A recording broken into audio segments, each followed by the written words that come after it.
Let's talk about Bitcoin. For a long time, it was this thing only tech geeks and people on internet forums really cared about, right? Well, that picture has totally flipped. What used to be a niche token is now on the radar of governments, huge corporations, and even the big players on Wall Street. So that's the big question, isn't it? How on earth did a bit of code, this internet token, go from basically zero to being adopted by countries and the giants of finance? Well, in this explainer, we're going to break down that journey step by step. All right, we're going to tackle this in 3 parts. First, we'll look at the grassroots adoption. Then we'll dive into how Wall Street got involved. And to wrap it up, we'll look at what this could all mean for the future of money. Okay, so let's start from the ground up. This first big wave of adoption, it wasn't driven by some huge bank or corporation.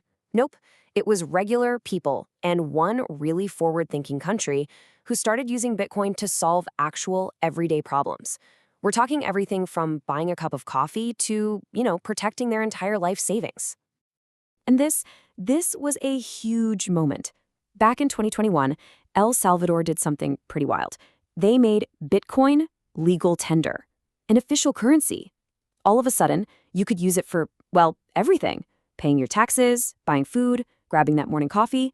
It was the first real-world test to see if Bitcoin could actually work on a national scale. But you've got to wonder, why would a whole country do that? What's the appeal? Well, it really comes down to this. Your national currency, the government can just print more of it, which can lead to inflation. But Bitcoin? It's got a hard cap. Only 21 million will ever be created, period. That scarcity gives it a kind of stability. And for people sending money home from other countries, it's an absolute game changer. It's way faster and cheaper than going through the old school banks. And look, this isn't just some abstract idea. It's solving real, life-altering problems for people. I mean, think about it. If you're in Argentina, where inflation is just out of control, you're using Bitcoin to protect your savings from disappearing. In places like Venezuela or Nigeria, it's become a reliable way to store value when your own currency is collapsing. And yeah, for workers all over the world, it means more of their money actually makes it back to their families.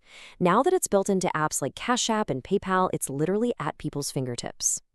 All right, so that's the people's movement. But a wave that big creates ripples. And eventually, the biggest players on the block, they had to take notice.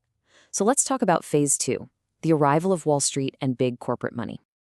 Okay, get this number in your head. Over 200,000. That's how many Bitcoins are held by one single company, MicroStrategy.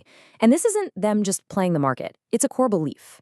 They've decided that holding Bitcoin in their company treasury is a smarter long-term move than holding cash that's just losing its value year after year. And it's not just them. You've got huge names like Tesla putting Bitcoin on their balance sheets too.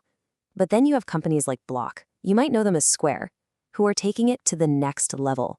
They're not just holding it, they're actually building new financial tools with it. It proves this isn't just about investing, it's about innovating. But if you want to pinpoint the moment Wall Street really jumped in, it was 2024. After years and years of rejections, US regulators finally gave the green light to Bitcoin ETFs.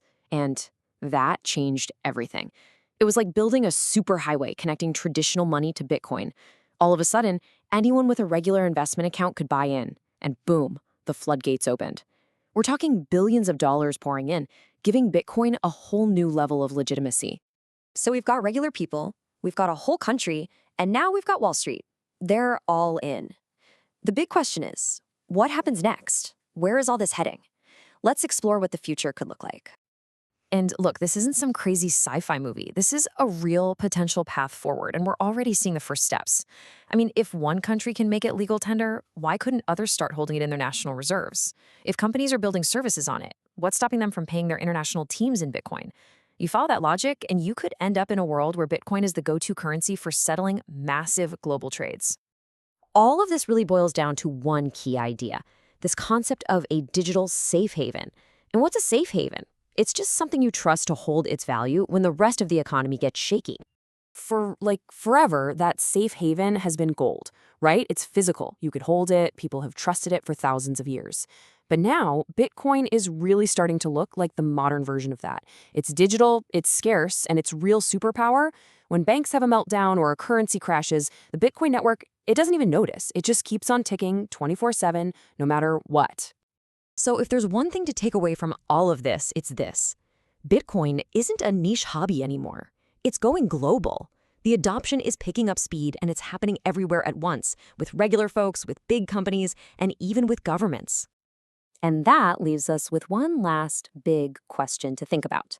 When you connect all the dots we've talked about, from someone buying coffee in El Salvador to a trader on Wall Street, you just have to wonder, are we quietly watching the world adopt a totally new standard for money?